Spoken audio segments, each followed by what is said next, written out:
Selamat siang Ibu, boleh masuk dulu Bu? Ya, siang dok. Maaf ganggu. Boleh silakan duduk dahulu Bu. Sebelumnya perkenalkan ya Bu, saya Dr. Gigi Winda, saya dokter gigi muda yang bertugas pada hari ini. Apakah ini benar dengan Ibu Jennifer? Betul dok. Oh ya, baik Bu. Sebelumnya saya izin untuk mengkonfirmasi identitas terlebih dahulu ya. Apakah benar Ibu Jennifer berusia 27 tahun? Iya betul. Boleh disebutkan kota dan tanggal lahirnya Bu? Bandung 4 Desember 2001. Baik, saat ini Bu Jennifer berdomisili di mana Bu? Saya orang Bandung dok. Oh iya, baik. Sebelumnya mohon maaf Ibu, untuk keperluan kelengkapan data saya izin bertanya, Ibu Jennifer ini memeluk kepercayaan apa ya Bu? Saya Islam. Baik, pendidikan terakhir Ibu Jennifer apa ya Bu? SMP dok. Baik, untuk kesibukan Ibu Jennifer saat ini apa ya Bu? Saya jaga toko orang tua sih. Oh iya, baik. Sebelumnya mohon maaf Bu, apakah Ibu Jennifer sudah berkeluarga? Belum menikah dok. Baik, boleh dibantu untuk melengkapi nomor teleponnya ya Bu? 081234567789. Baik, ada yang bisa saya bantu Bu? Iya, jadi gini dok, ini tuh gigi belakang kanan atas saya tuh kerasa sakit gitu. Oh, apakah rasa sakitnya terbatas pada gigi atau ada lokasi di lainnya Bu? Itu sakitnya kayak nyebar ke kepala bagian belakang gitu tuh. Oh iya, sakitnya udah dari kapan ya Bu? Sekitar 1 bulan yang lalu. Berapa lama Bu rasa sakitnya Ibu rasakan?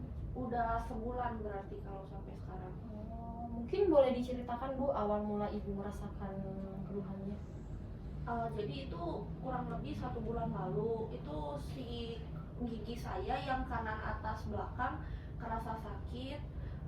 Terus si rasa sakitnya ini lama-lama nyebar ke kepala bagian belakang. Nah, terus juga mulai terasa bengkak gitu dok, ada pembengkakan. Baik, apakah selama sebulan itu keluhan nyeri yang Ibu rasakan apakah pernah terasa sangat berat Bu? Sebenarnya yang paling efek tuh itu sih dok, saya nggak nyaman makannya, terus agak ganggu aja waktu lagi beraktivitas, bukan agak sih lah, sangat mengganggu sih dok. Oh iya, baik Bu. Nah sebaliknya apa pernah Bu keluhannya tuh terasa lebih ringan? Jadi keluhannya tuh kerasa mereda setelah minum obat, tapi kemudian ya timbul lagi rasa sakitnya. Baik Bu, berarti sebelumnya Ibu Jennifer sudah pernah mencoba minum obat terkait keluhannya ya Bu. Kalau boleh saya tahu obat apa yang Ibu konsumsi dan apakah Ibu Jennifer pernah melakukan perawatan lainnya sebelumnya? Kalau saya tuh minum paracetamol gitu dok. Sebelumnya Ibu Jennifer ada alergi obat gitu? Nggak ada sih sejauh ini. Baik, sebelumnya Ibu Jennifer sudah pernah berobat ke dokter gigi belum? Aduh kapan ya, kayaknya tuh 1 tahun lalu. Jadi ini gigi bawah saya ada 2, yang belakang kerasa, belakang mana ya kalau nggak salah belakang kanan bawah kerasa sakit gitu, dan jadi mau dicabut. Jadi waktu itu dicabut sih 1 tahun lalu itu. Oh iya, baik. Pernah nggak Ibu berobat untuk kondisi kesehatan umum lainnya Bu? Pernah sih, saya kan ini ada keturunan diabetes ya dari ayah. Oh iya, jadi dari keluarga Ibu ada yang pernah memiliki riwayat keluhan nyeri yang sama seperti yang Ibu rasakan saat ini Bu? Nggak ada sih dok. Baik, apakah Ibu sebelumnya memiliki kebiasaan yang kurang baik seperti menyikat gigi hanya 1 kali sehari atau mohon maaf seperti merokok Bu? Iya, saya merokok. Baik Ibu, untuk konsumsi yang sehari-hari apakah Ibu Jennifer makan secara teratur dan rutin mengkonsumsi sayur dan buah Bu? Saya makan teratur dok, terus cukup sering juga konsumsi sayur dan buahnya.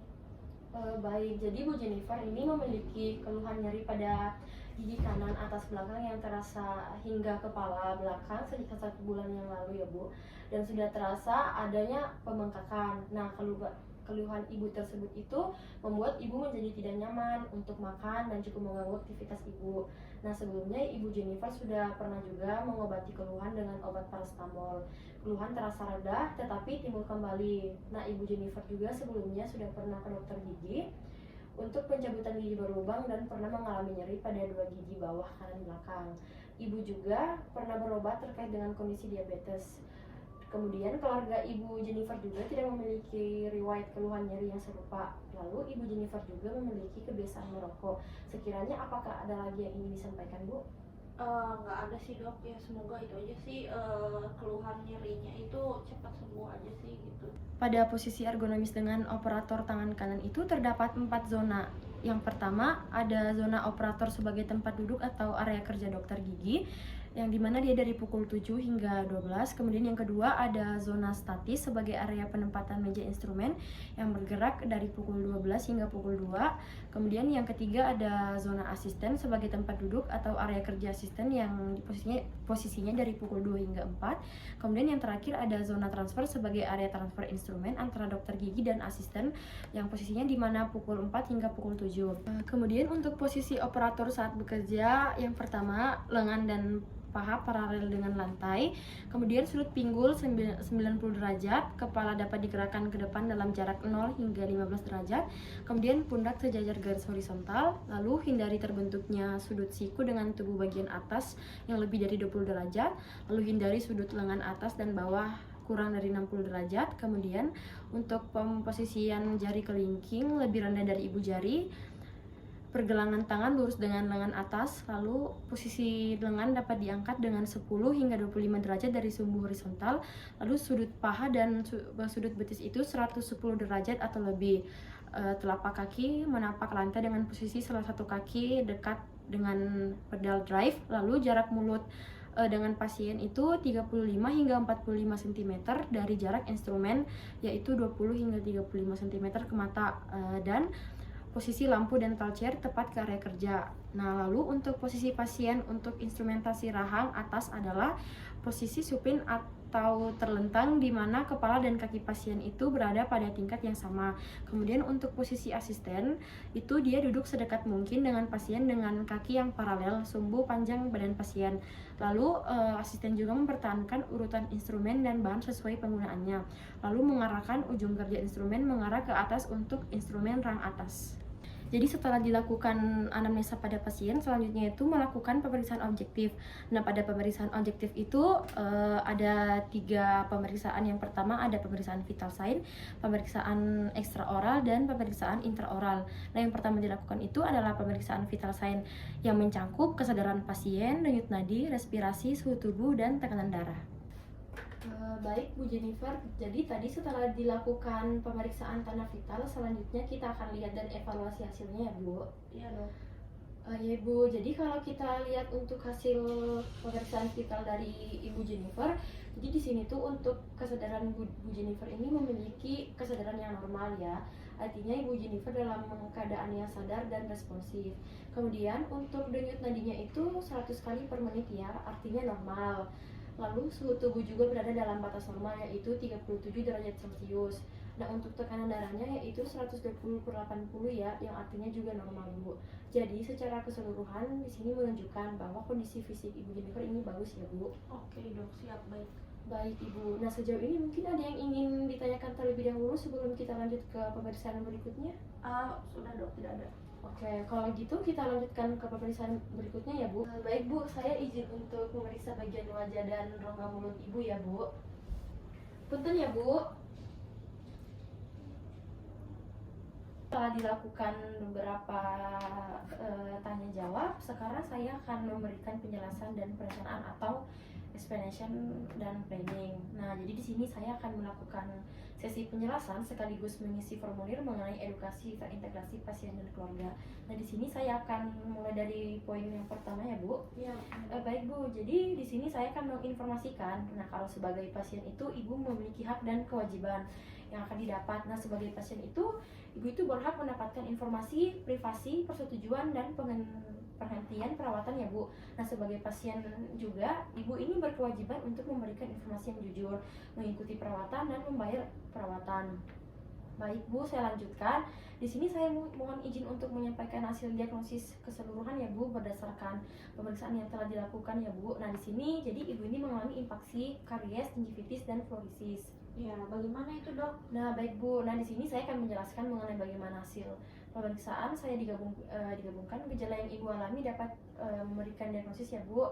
Begini Bu, jadi yang pertama setelah dilakukan pemeriksaan tadi, jadi keluhan utama itu kan berupa sakit pada gigi kanan atas belakang sebelah kanan ya Bu. Nah, sakit ini tuh dia timbul karena adanya gigi yang seharusnya keluar atau erupsi di situ, namun tidak keluar Bu.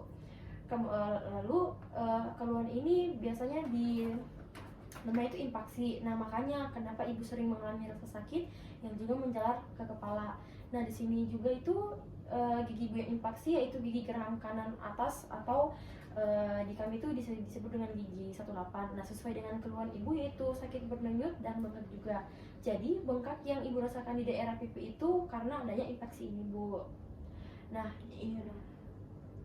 jadi selain itu Bu, tadi ibu bercerita ya bahwa sebelumnya ibu itu sudah pernah melakukan pencabutan karena gigi ibu berlubang. Nah, untuk itu ada beberapa gigi ibu juga yang sedang berlubang Bu. Jadi pada rahang kanan atas itu ada gigi geraham yang berlubang.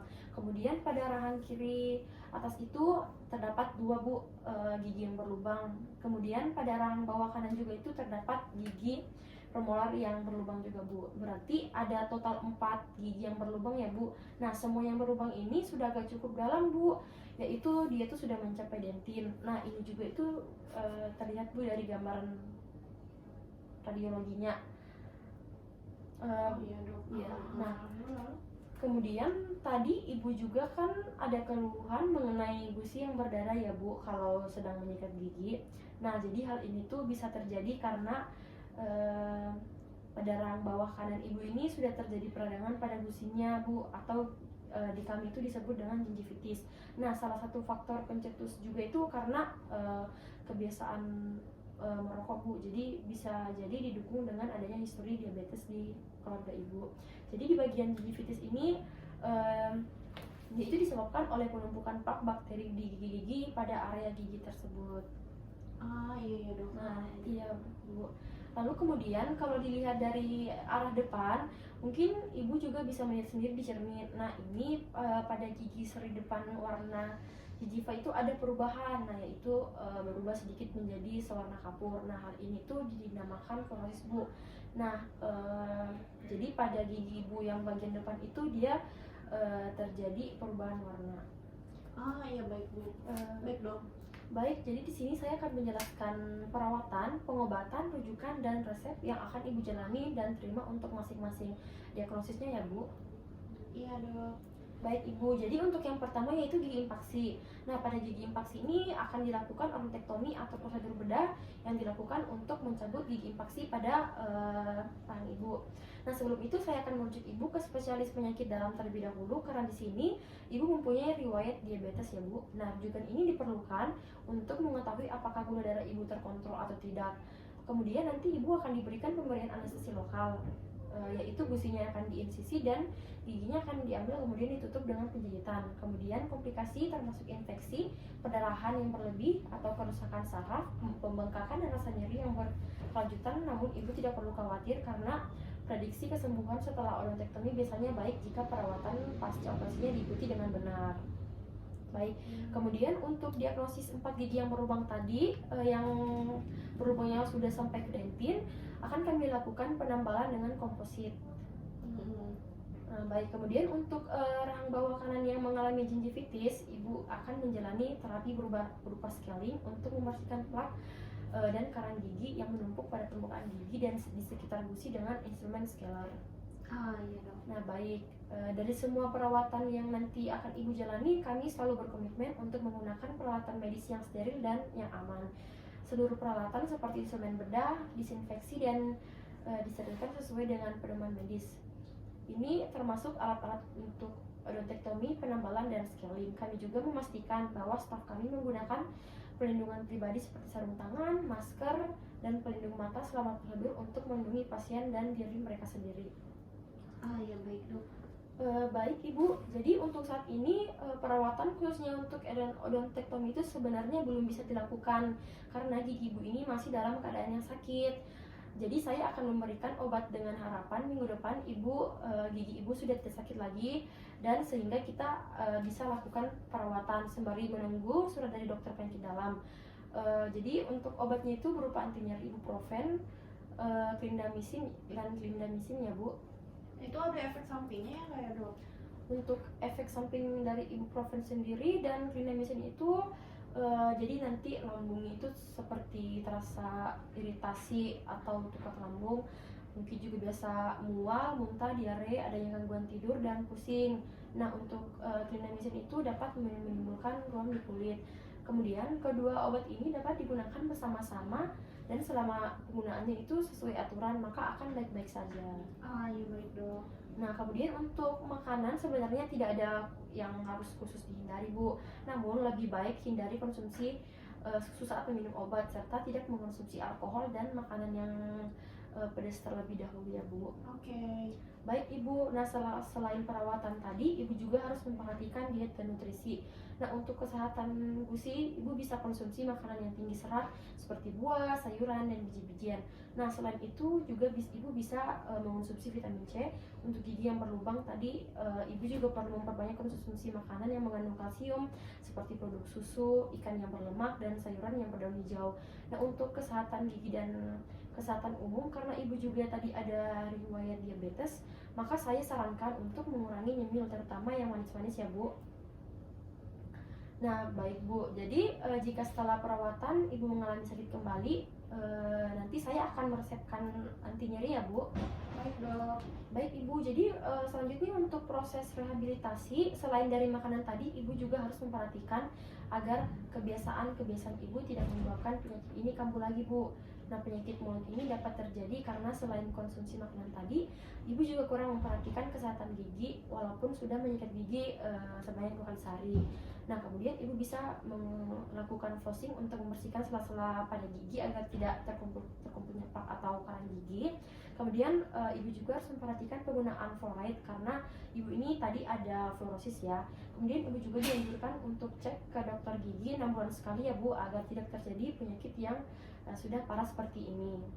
Iya dok, siap dok. Baik Bu, selain itu Ibu juga harus memperhatikan hand hygiene dalam aktivitas sehari-hari ya Bu, dan selalu mencuci tangan sesuai dengan standar WHO.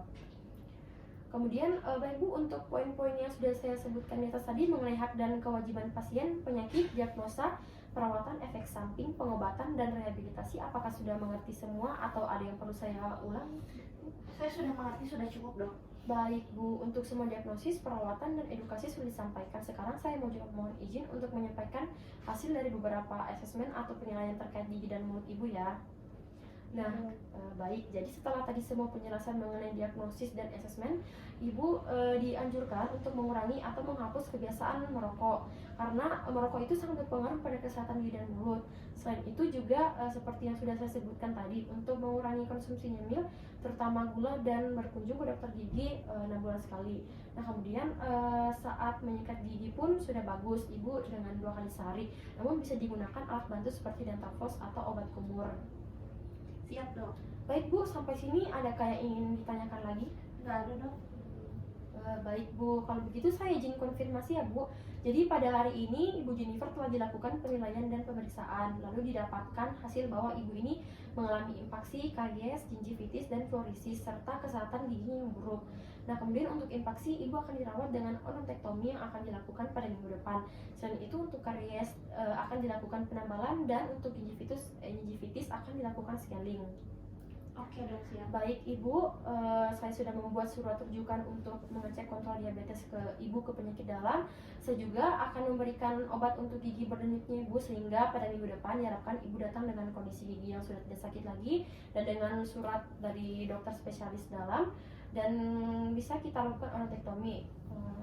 Dan jangan lupa jangan lupa ya Bu untuk konsumsi obatnya sesuai petunjuk. Iya dok. Baik Bu, sampai sini mungkin ada yang ditanyakan atau ada yang tidak dimengerti Bu? Enggak dok, sudah mengerti. Baik Bu, jika nanti Ibu mengalami keluhan atau ada yang ditanyakan, silakan hubungi saya di nomor ini ya Bu. Oke. Baik punten Bu, jadi saya izin untuk memeriksa bagian dalam rongga mulut Ibu ya. Punten Ibu, bisa dibuka mulutnya lebih dahulu. Baik Ibu Jennifer, jadi setelah dilakukan pemeriksaan tadi, di sini terlihat bahwa hampir semua hasilnya baik. Yang mulai dari wajah, dahi, mata, hidung, pipi, telinga, sendi rahang, bibir semuanya bagus ya Bu. Namun di sini kalau dilihat dari hasil pemeriksaannya, pada bagian bawah rahang sebelah kanan ada sedikit pembengkakan ya Bu. Jadi kelenjar limfa di bagian bawah rahangnya itu agak bengkak Bu. Oh gitu ya, iya sih saya juga agak ngerasa bengkak sih di bawah kanan gitu. Oh iya Bu, jadi pembengkakan kelenjar limfa ini sebenarnya adalah mekanisme alami dari pertahanan tubuh kita Bu. Nah di bagian bawah rahang kita itu sebenarnya ada kelenjar limfa Bu. Nah kelenjar ini tuh dia berfungsi untuk menyaring dan melawan bakteri atau virus yang masuk ke dalam tubuh kita. Jadi kalau sedang terjadi infeksi mungkin itu akan bisa muncul pembengkakan. Oh iya, siap dong. Baik Bu, kalau begitu saya izin untuk melanjutkan untuk membacakan hasil pemeriksaan dalam rongga mulutnya ya Bu. Baik Bu Jennifer, jadi saya izin untuk menjelaskan untuk hasil pemeriksaan rongga mulutnya ya Bu. Jadi tadi setelah kita lakukan pemeriksaan pada rongga mulut Ibu, di sini terlihat bahwa gigi geraham paling belakang rahang atas sebelah kanan Ibu itu terjadi impaksi.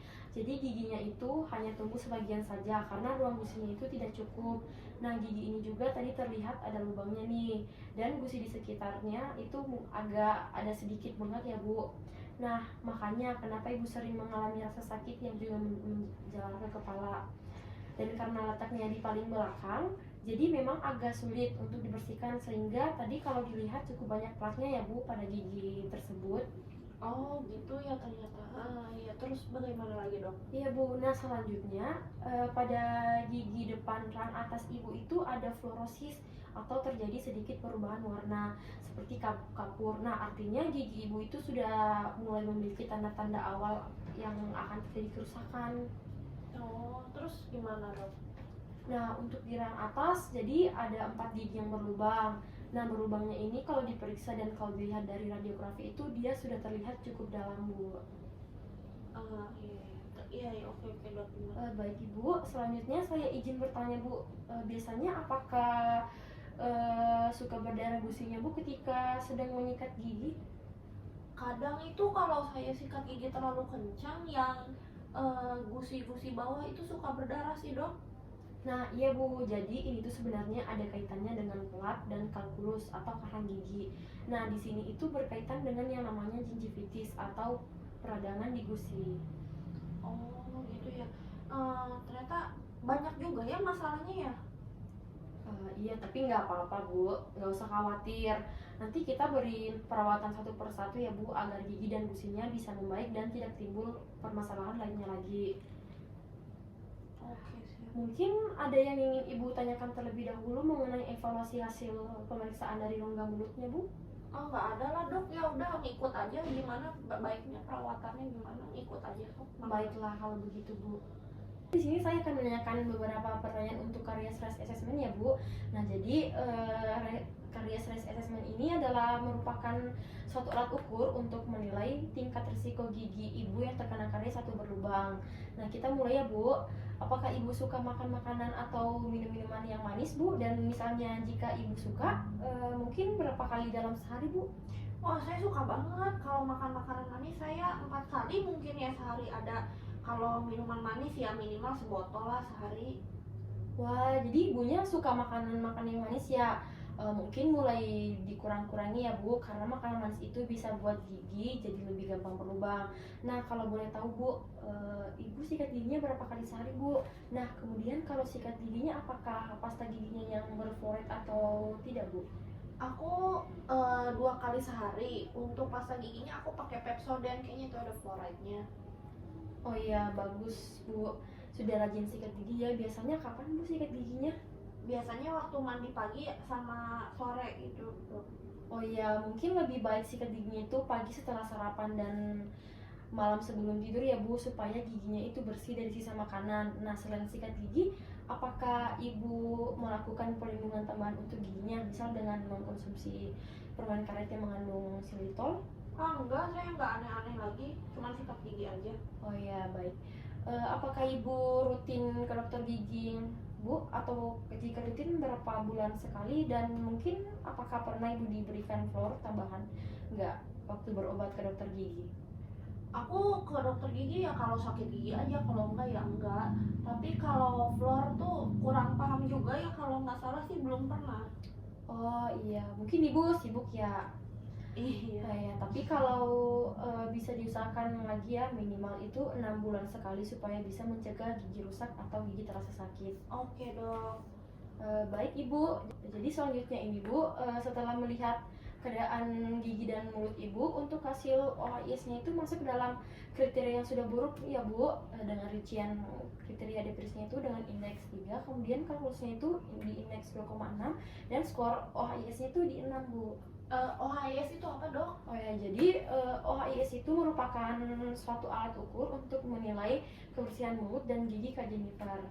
Oh gitu, iya iya, baik, terima kasih. Jadi untuk selanjutnya saya akan menanyakan beberapa pertanyaan lagi terkait kualitas hidup untuk melihat hubungan antara keluhan Ibu dengan aktivitas sehari-hari yang Ibu lakukan ya. Oke dok. Baik Bu, apakah Ibu pernah merasa kesulitan dalam berbicara karena sakit yang Ibu rasakan? Kalau itu sih enggak ya, masih bisa bicara normal. Oh iya, mungkin Ibu pernah kesulitan dalam mengucap rasa? Enggak dok. Oh ya baik. Nah kalau Ibu lagi ngunyah makanan nih, suka nggak ngerasa nggak nyaman atau mungkin makanannya jadi terasa kurang enak nih Bu? Enggak juga dok. Oh iya, baik Bu. Ibu kalau lagi sakit giginya suka ngerasa cemas gitu nggak atau ngerasa tegang Bu? Enggak dok. Oh iya baik.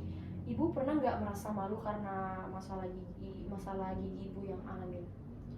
Enggak sih dok, karena ya nggak kelihatan juga kan lubangnya, soalnya dari belakang. Oh iya baik. Kalau lagi sakit suka jadi lebih emosional gitu nggak Bu? Enggak dok. Baik. Rasa sakit yang Ibu rasakan ini ganggu nggak aktivitas sehari-hari yang Ibu lakukan? Iya lumayan, jadi kurang fokus kalau kerja. Oh iya, karena rasa sakit ya Bu. Ibu pernah nggak ngerasa hidup menjadi kurang memuaskan mungkin karena rasa sakit di mulut ini? Enggak sampai segitunya dok. Oh iya. Baik Ibu, selanjutnya saya akan memberikan edukasi yang perlu Ibu Jennifer pahami ya. Tapi sebelumnya saya ingin memastikan beberapa hal terlebih dahulu agar edukasi ini berjalan dengan baik. Oh iya dok, gimana? Baik Ibu, jadi saya ulangi ya Bu, untuk identitas terlebih dahulu, betul dengan Ibu Jennifer lahir di Bandung dan beragama Islam? Betul dok. Baik, apakah kemampuan baca dan tulis Ibu baik atau tidak? Baik sih dok, baik-baik aja. Baik, untuk Ibu Jennifer sendiri perlukah adanya penerjemah bahasa ataupun adakah keterbatasan Ibu Jennifer dalam memahami informasi yang akan saya sampaikan? Enggak, udah paham sendiri. Oke, berarti Ibu Jennifer bisa memahami apa yang nanti akan saya sampaikan dengan baik ya? Iya. Baik, untuk sekarang bagaimana keadaan emosional Ibu Jennifer? Oke dan cukup stabil. Oke, baik. Nah, untuk motivasi dari Kak Jennifer sedang baik atau buruk nih kondisinya Bu? Baik, alhamdulillah. Baik, kalau begitu Ibu Jennifer bersedia untuk saya berikan beberapa edukasi tidak Bu? Oke. Baik. Jadi untuk kegiatan edukasi ini itu bertujuan untuk menyampaikan hak dan pasien, kakak serta keluarga. Diagnosa yang didapatkan diambil atas dasar pemeriksaan yang kami lakukan yang di awal serta berdasarkan tanda dan gejala penyakit yang dirasakan oleh Ibu Jennifer. Penggunaan alat medis yang kami gunakan itu sudah steril dan aman.